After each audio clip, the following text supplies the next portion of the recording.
Hey everybody, we have been working on other stuff, and so I don't want to do one of these videos every single day, and so we'll just do them every couple of days. And I want to start today by looking at the COVID-19 projections. Actually, before we do that, I want to go back to Kelly Ross's question. And so there's a lot of people that are scratching their heads over the White House virus death forecast. How come there's at 100,000 at 240,000? You know, we answered some of these questions in a previous video. These articles, came out a couple of days afterwards, and it's lucky that it's not lucky. It's timely that we answered this question before it became a national discussion. So thank you, Kelly Ross, for that. And this basically says that there's a bunch of different models, and that some of them are high and some of them are low, and some of them use ameliorating effects and some of them don't. And so you can go and find some of these. You've seen that our COVID-19 model, as we've discussed it, does have some ameliorating effects in it. Let's go to today.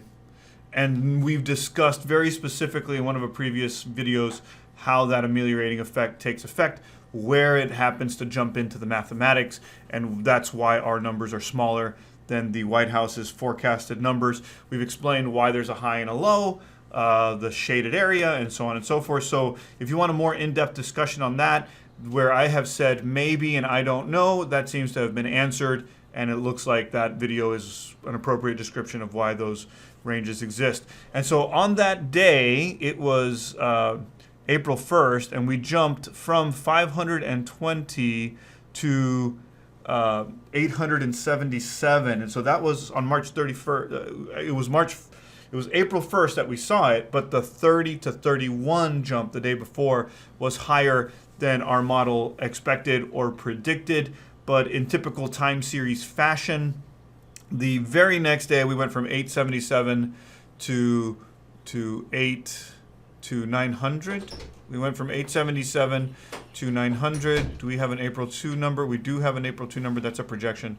And so today is the 3rd. This has not been updated for the 2nd, and that's fine. But the most important part here is that we have a continuation of the curve. And what I mean is, let me see if I can zoom into this a little bit. Oh, look at that. We're getting fancy. What I mean is, red, where's red? What I mean is this curve was predicted to do this. You know what? Red's not a great color for this. Let's do blue. Our curve predicted this, something like this. And then you see that the jump from one day to another was much higher than we predicted it. And so the top number, the new prediction the next day was over here.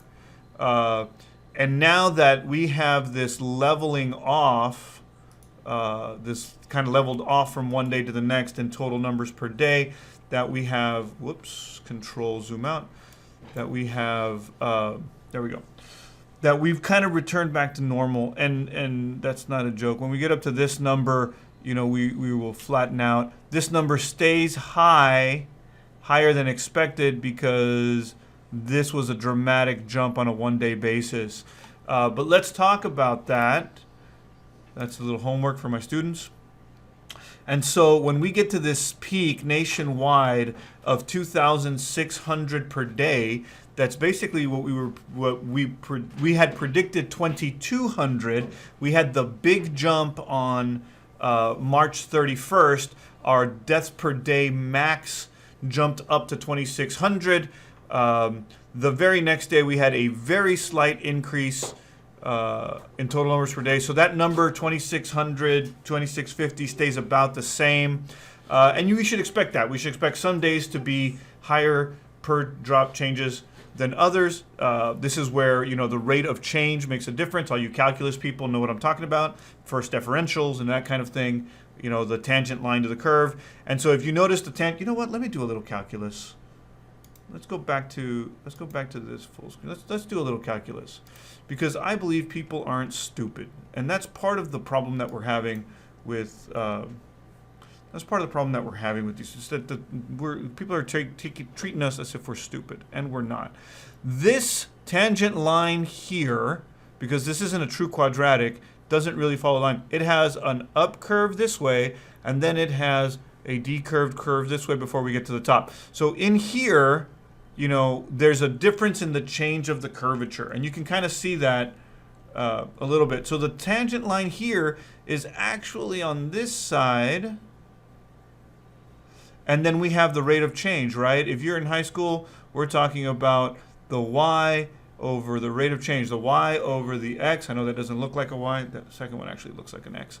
You know, the rate of change here tells us how fast this thing is changing. And so very much this is the dy dx. You know, this is the, you know, the calculus or whatever, which is different from the rate of change, say here, when we have a tangent line to the curve, your dy dx evaluated at, you know, 0, 4, 15 or whatever is going to have a different slope, right? So that's basically what calculus tells us. Calculus tells us that the rate of change starts to differentiate. So the very first thing we should look at is somewhere in here, say April 8th or so, something like April 8th, April 08, there should be a shift in the first dy dx from a higher slope to a lower slope, and when that happens, we know that. How do you know this curve is going to start to smoothen out towards the top? Because the first derivative is going to shift from the 45-degree angle, from above a 45-degree angle to a lower than 45-degree angle over here. How do we know? Calculus, right? But you'll never use calculus in real life, right? Anyway, I don't need that one anymore either. Anyway, the point is that this jump, there was a continued increase. There's going to be a continued per day death increase. Our forecasts say that we're going to topple off at 2650, más o menos. And although I got this wrong in the previous video, you can see that our total death projection has actually gone down a couple of hundred total numbers, which is fantastic. More than anything else, it says that this thing has leveled off a little bit, and this is you know, it's fairly good news. This will again change again and again and again as we get closer and closer to that peak. Somebody asked me to look at Colorado, and Scott Hickman from the 1999 Texas State Water Polo Club. Here's your Colorado. It looks like your peak is very much alongside the national numbers. This is a very, here's that big jump, right? Clearly there was a 0 reports on March 30th, so that is probably not completely true, but data is, you know, as data gets reported, data is as data does, whatever it is. And so that clearly you have to walk through this. You get some volatility. You also have a much, much lower number of projected deaths per day than a lot of other states given your population. And that's probably because you got a lot of rural activity outside of the big city. So Colorado, you know, lucky you got a big population in the big 2-3 cities in the main corridor, but the rural communities probably saving your total state numbers. Back to Texas, because that's where we are. Again, you see that right shift that's occurring, 161. This peak, to me, it looks like, and I'd have to go back to the other videos to check that out. It looks like this peak continues to shift over to the right. So we are in effect, I don't need to screen this. You guys know what's up. We are in effect pushing this curve further and further out. My birthday, you know, I know we're doing that because my birthday is right in here somewhere. And I was hoping to have a big party for my birthday and hoping to use that as our big, you know, get back to normal party. The White House and everybody else is still thinking May 1. Texas, you got to be thinking June 1. We might do some socializing in here. I don't know. It'd be real nice to throw a big birthday party for me. Have to be, you know, in mid-June. You know, we'll have a birthday party in the middle of, if these numbers hold, we'll have a birthday party in the middle of June for everybody that had a birthday between 1st of April and the 15th of June that didn't get to celebrate it. And we'll just do it in the backyard and just hope that these projections are appropriate. Let's go back to the national numbers. And again, you can see that shift come out to the right. Yeah, that's the short version. We're trying to keep these shorter, but we also think that people are not stupid, and we shouldn't treat people that are like they're dumb. And so we are, we're taking extra time in these videos to get a little bit more in depth regarding the manner in which the data is presented. I think we've done a lot of that already, particularly in the first and in the famous Kelly math video. And so if you go back and look at that one, that's where a lot of your big questions will get answered. But in terms of when we get back to normal, certainly in the United States, we keep pushing this off to the right a little bit. In Texas, we certainly push it off to June. But this smaller jump is relatively good news, comparatively speaking, to the previous day's numbers. And maybe we can use this as a docuseries in regards to what's happening out in the real world on a day-by-day basis.